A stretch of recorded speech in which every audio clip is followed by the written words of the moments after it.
예루살렘을 보고 우신 예수님은 왜 우셨는지 우리 한번 같이 은혜를 나누기 원합니다. 1991년 전 바로 오늘이에요. 오늘 있었던 일인데 같이 은혜를 나누기 원합니다. 누가복음 19장 28절 같이 읽어보죠. 시작. 예수께서 예루살렘을 향하여 앞서서 가시더라. 베다니에 가까이 가셨을 때 제자 중 둘을 보내시며 맞은편 마을로 가라. 아직 아무도 타보지 않은 새끼 나귀가 매어 있는 것을 보리니 풀어 끌고 오라. 만일 누가 어찌하여 푸느냐 묻거든 주가 쓰시겠다라 하시매. 이제 예루살렘으로 예수님이 가시면 예수님은 십자가에서 죽으시는 거예요. 십자가에서 조롱과 수치와 모욕을 당하고 고통을 당하시고 그 십자가에서 이제 죽으러 가시는 길인데 앞장서서 가시는 거예요. 우리를 사랑하시기 때문에 하나님 아버지를 순종하는 마음으로 사랑하는 마음으로 앞장서서 가시는데 베다니 예루살렘 바로 옆에 있는 마을이에요. 그 가까이 가셨을 때 예수님이 제자들 중에 두 사람을 보냅니다. 저 맞은편 마을 보이지? 절로 가라. 거기 가면 아무도 안 타본 그러한 새끼 나귀가 매여 있을 거다. 그걸 보고 그냥 풀어와라.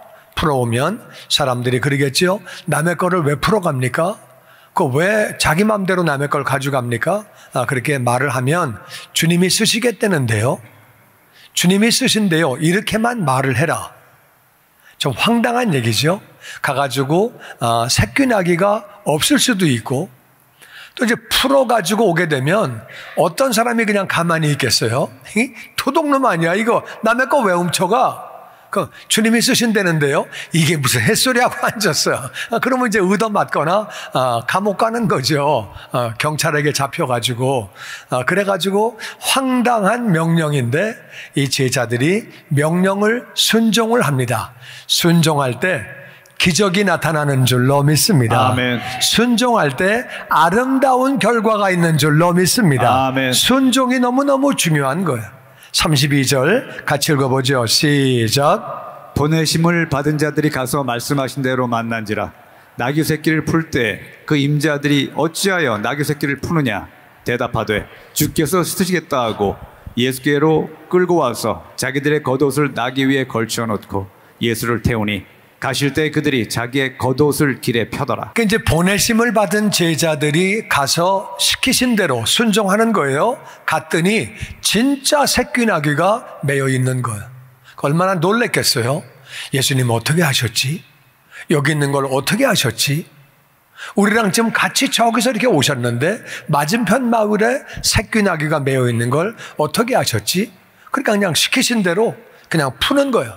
푸는데 임자들은 아버지와 아들이겠죠. 아니면 형하고 동생이겠죠.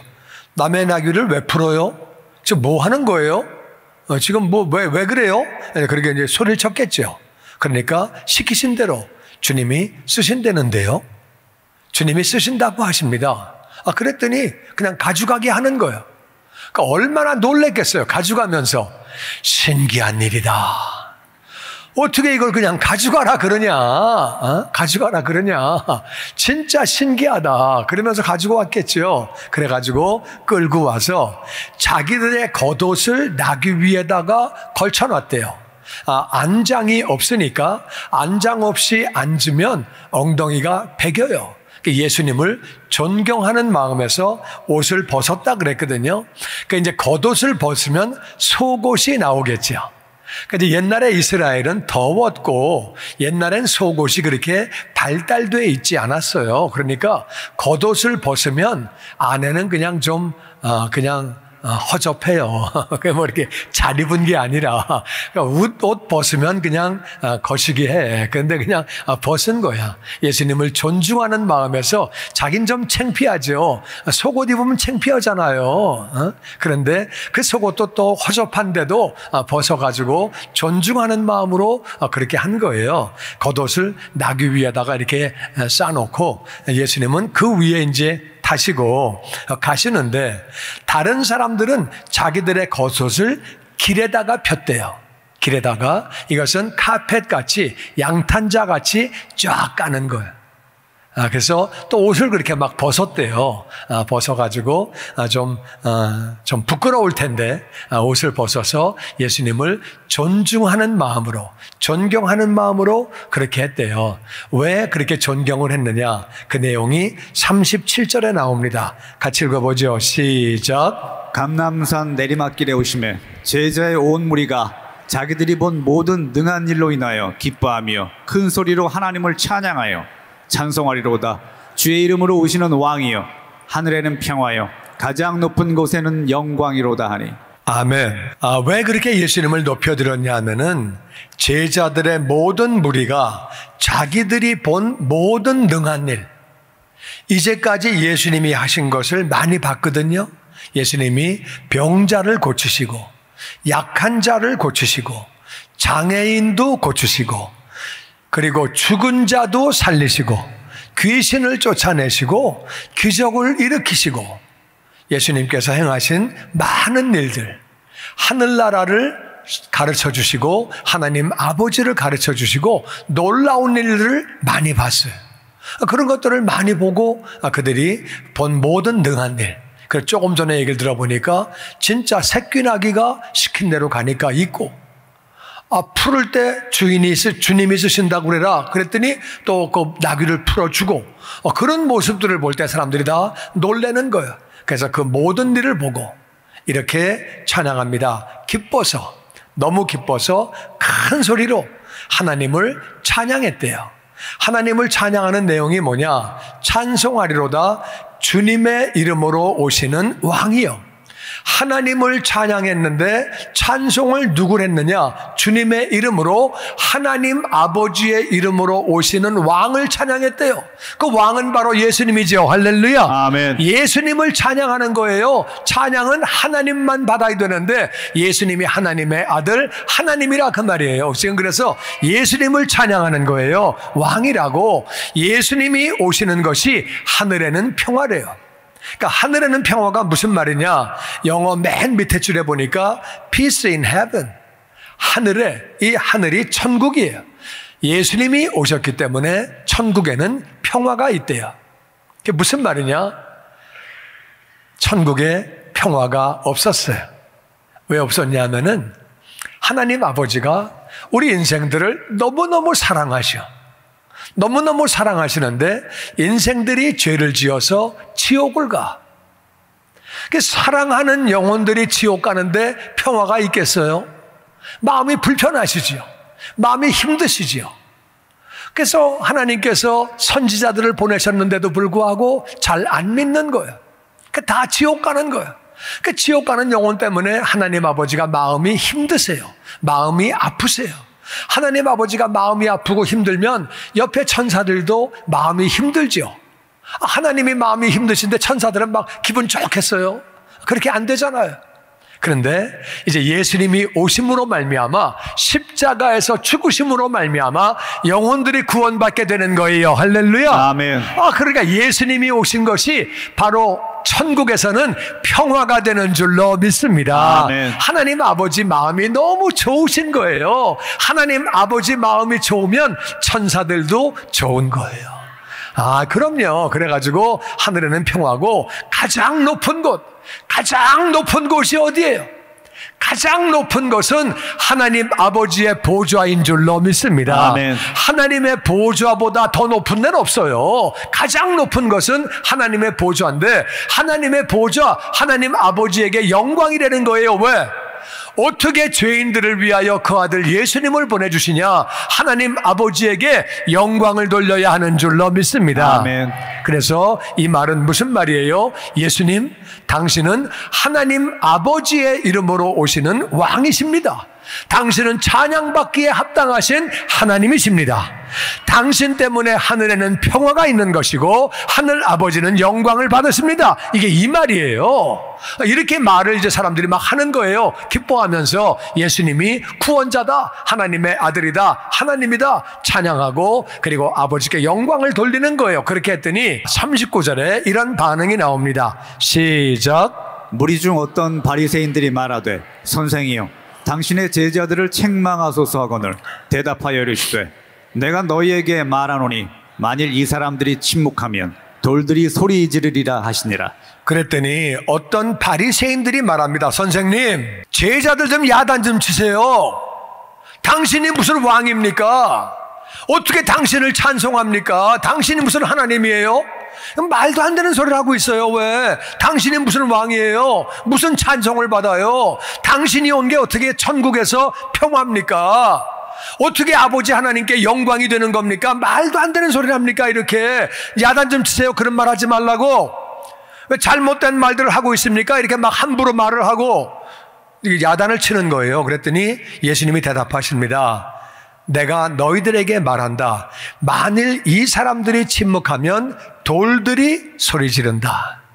저들의 말이 맞다 그 말이에요. 할렐루야. 아멘. 예수님은 구원자가 되시고 왕이 되시고 예수님은 하나님 아버지가 보내신 하나님의 아들 하나님이신 줄로 믿습니다. 아멘. 예수님 때문에 하늘나라에 평화가 넘치게 되고 예수님 때문에 하늘아버지가 영광을 받으시는 줄로 믿습니다. 아멘. 저들 말이 맞다 그거예요. 맞고 만일 저들이 침묵하면 돌들이 소리 지른다. 무슨 말이에요? 돌들도 내가 하나님의 아들 하나님인 것을 안다. 아멘. 내가 구원자인 것을 안다. 아멘. 너희들이 모르고 있는 거지 돌들도 안 되는 거예요. 그래서 저들이 침묵하면 돌들이 소리 지른다고 말씀하시는 거예요. 할렐루야. 아멘. 그리고 나서 41절에 이런 일이 생깁니다. 다 같이 읽어보죠. 시작. 가까이 오사 성을 보고 우시며 이르시되 너도 오늘 평화에 관한 일을 알았더라면 좋을 뻔하였거니와 지금 내 눈에 숨겨졌도다. 그리고 예수님이 예루살렘 성을 바라보고 우시는 거예요. 성을 바라보고 우시는 거예요. 그러니까 왜 우시느냐? 내용이 42절에 있습니다. 이르시되 너도 오늘 평화에 관한 일을 알았더라면 좋을 뻔하였거니와 지금 내 눈에 숨겨졌도다. 예루살렘이라는 말은 평화의 기초란 말이에요. 평화가 기본이라 그 말이에요. 평화가 기본이라고 하는 도시가 평화를 알지 못해요. 평화가 뭔지를 몰랐기 때문에, 평화가 네 눈에 숨겨졌기 때문에 예수님이 그래서 오시는 거예요. 그러니까 평화에 관한 일을 알았더라면 거기에 영어로 보니까 둘째 줄에 이렇게 나와요. 둘째 줄 밑에 What would bring you peace? But now it is hidden from your eyes. 무엇이 너에게 평화를 가지고 오는지, 뭐가 너에게 평화를 가져오는지를 알았더라면 좋을 뻔했는데 지금 그거를 너희들이 모른다는 거예요. 여러분, 평화가 어디서 옵니까? 옆에 있는 분에게 물어보세요. 평화가 어디서 옵니까? 평화가 어디서 옵니까? 평화가 어디서 와요? 사람들은 이스라엘하고 하마스가 전쟁을 안 하면 평화가 온다고 생각해요. 러시아와 우크라이나가 전쟁을 안 하면 평화가 온다고 생각해요. 사람들은 돈을 많이 벌면, 노후 대책을 준비하면 평화가 온다고 생각해요. 자녀들이 좋은 직장 구하고 좋은 배우자를 만나서 집을 사가지고 잘 살면 평화가 온다고 생각해요. 노후 대책을 다 마련하고 빌딩 하나 사놓으면 평화가 온다고 생각해요. 좋은 직장 구하면, 사업장이 잘 되면 평화가 온다고 생각해요. 평화가 어디서 와요?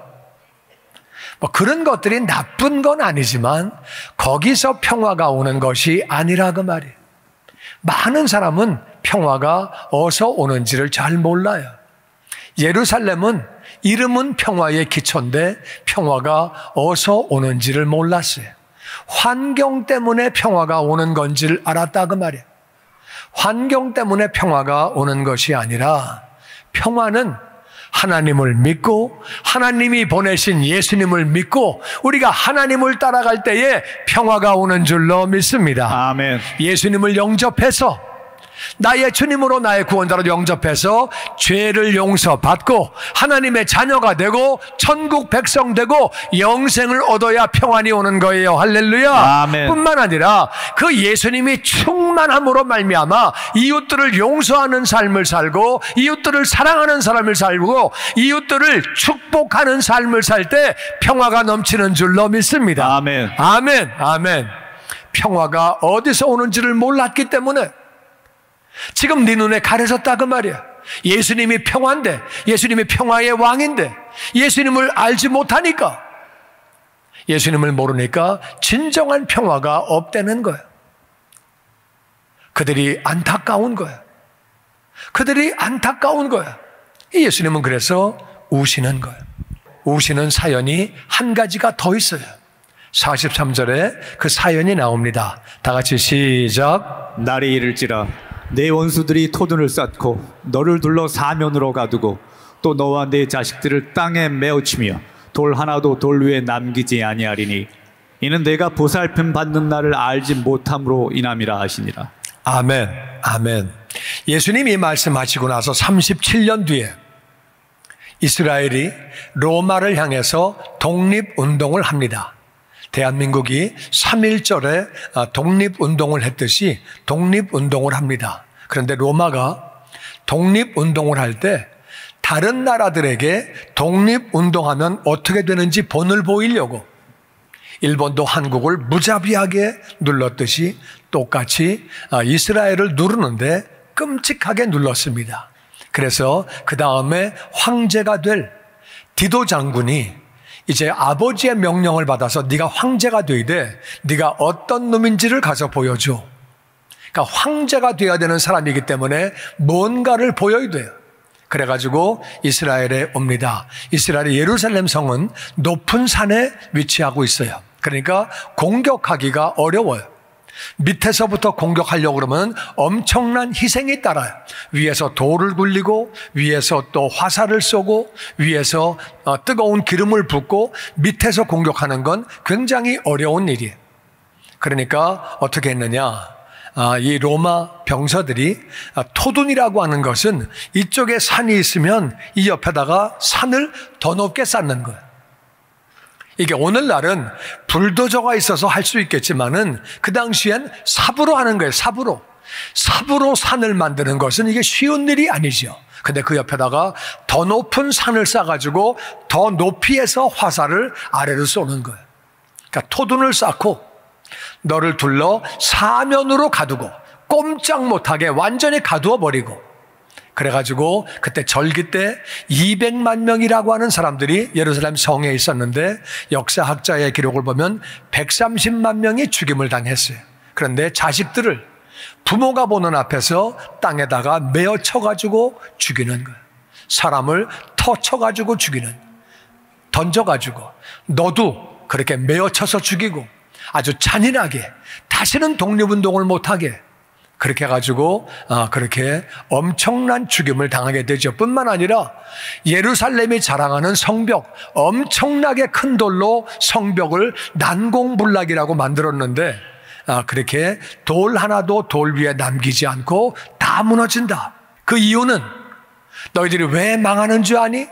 너희들이 왜 멸망당하는 줄 아니? 그것은 내가 보살핌 받는 날을 알지 못하기 때문에, 하나님이 보살펴 주시는데 그거를 알지 못하기 때문에, 보살핌 받는 거를 알지 못한다는 말이 맨 밑에 보니까 영어로 이렇게 나와 있어요. Because you did not recognize the time of God's coming to you. 하나님이 너에게 오셨는데 몰랐다는 거예요. 하나님이 오셨는데, 하나님이 말씀으로 오셔가지고 율법을 주시고 말씀으로 오셔가지고 선지자들이 계속 말씀을 지키라고, 말씀대로 살라고, 회개하라고 계속 얘기하는데 안 듣는 거예요. 자기 뜻대로 사는 거예요. 결국 예수님까지 오셨는데 하나님이 오신 것을 알지 못하니까 예수님은 너무 안타까우신 거예요. 말씀을 줬는데 말씀을 안 받고, 하나님이 오셨는데 하나님을 알지 못하고, 보살핌 받는 것을 알지 못하니까, 그러니까 물론 하나님을 알지 못하고 다른 종교를 믿는 사람들은 멸망 당할 수밖에 없고 그것도 안타까운 일이지만 하나님의 백성이라고 하는 사람들이 말씀을 받아떼는 사람들이 말씀을 제대로 알지 못해서 말씀을 알았으면 예수님을 영접했겠죠. 말씀을 알지 못하니까 하나님이 돌보시는 걸 알지 못하니까 그러니까 예수님을 받지 못하고 그래서 그들이 멸망당하는 것이 예수님이 너무 안타까우신 거예요. 나는 저들을 위해 십자가에서 죽는데 저들은 나를 알지 못하고 멸망을 당하니까 너무너무 마음이 아프신 거라 그 말이에요. 그럼 전능하신 하나님이 그냥 그들을 믿게 하면 되지. 믿어라. 능력을 더 나타내서 믿게 하면 될 텐데 하나님은 사람들에게 자유의지를 주신 거예요. 선악과를 먹고 안 먹고는 아담과 하와가 결정하는 거예요. 우리가 죄를 지을지 하나님을 따라갈지는 우리가 결정하는 거예요. 내가 세상을 사랑할지 하나님을 사랑할지는 내가 결정하는 거예요. 하나님은 우리에게 자유의지를 주신 거예요.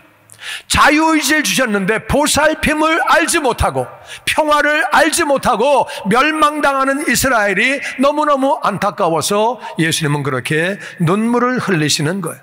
사랑하는 성도 여러분, 중요한 건 이거예요.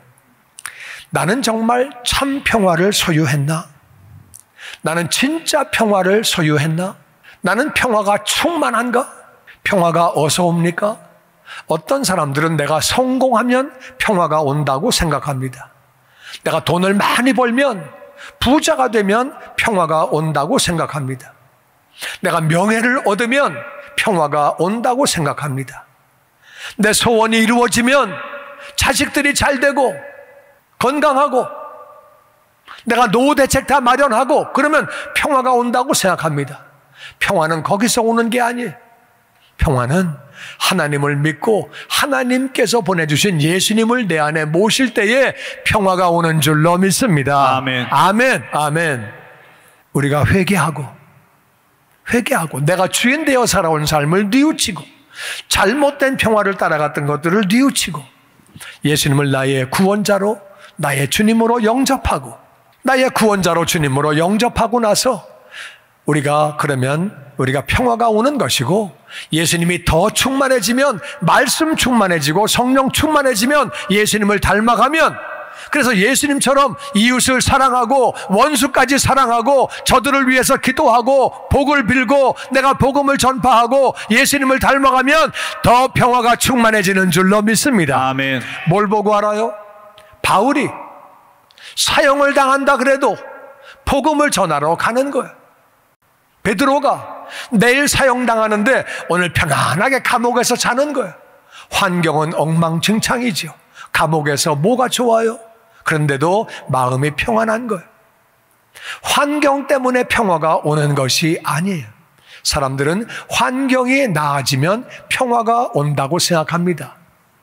50년 전의 한국보다 지금 한국이 훨씬 환경이 좋아졌어요. 자살은 더 많이 합니다. 애는 더 안 낳습니다. 우리가 한국 사는 것보다 미국 사는 것이 훨씬 더 좋아요. 이민 길 열어놓으면요, 한국 사람 가운데 절반 이상은 미국에 올 겁니다. 행복합니까? 평화가 넘칩니까? 자꾸 외부 조건에서 중남미 사람들이 미국 넘어오려고 목숨 겁니다. 미국 와 산다고 평화가 있습니까? 평화는 거기서 오는 게 아니에요. 우리가 하나님을 내 안에 온전히 모시고 예수님 내 안에 온전히 모시고 살아가면서 우리가 예수님으로 충만하면 평화가 넘치는 줄로 믿습니다. 아멘. 평화를 알지 못해서 평화가 어디서 오는지를 알지 못해서 그 영혼 바라보고 예수님은 마음이 안타까우신 거예요. 하나님이 돌보시는데도 불구하고 돌보심을 알지 못하기 때문에 멸망당하는 그들이 안타까우신 거예요. 그래서 우시는 거예요. 두 번째는 나는 평화를 알지 못하고 멸망하는 자들을 위해서 울고 있는지. 예수님은 하나님의 형상이고 우리도 하나님의 형상인데 예수님은 죄가 없는 분이에요. 우린 죄인이에요. 그러니까 우리가 예수님을 닮아가는 게 그게 우리 목표고 그게 정상이에요. 예수님은 멸망당하는 자들을 위해서 우셨다 그 말이에요. 주님의 영광교회 예배 장소와 시간을 알려드리겠습니다. 주일 예배와 금요 예배는 글로리 비전 센터에서, 수요일에는 호프 센터에서 예배를 드리고 있으며 장소는 1801 사우스 그랜드 애비뉴, 워싱턴과 그랜드가 만나는 코너에 위치하고 있습니다. 주일 예배는 1부 8시에 전통 예배로 드려지고 있으며 2부 예배는 10시 30분에 영광 예배로, 20대와 30대 청년들의 젊음 예배가 오후 1시에 3부 예배로 드리게 되며, 한편 영어권 EM 예배는 오후 1시에 호프센터 2층 하이웨이에서 예배가 있습니다. 수요 예배와 금요 예배는 오후 7시 30분이며 새벽 예배는 월요일에서 토요일까지 오전 6시에 예배가 있습니다. 주님의 영광교회 전화번호는 213-749-4500번입니다.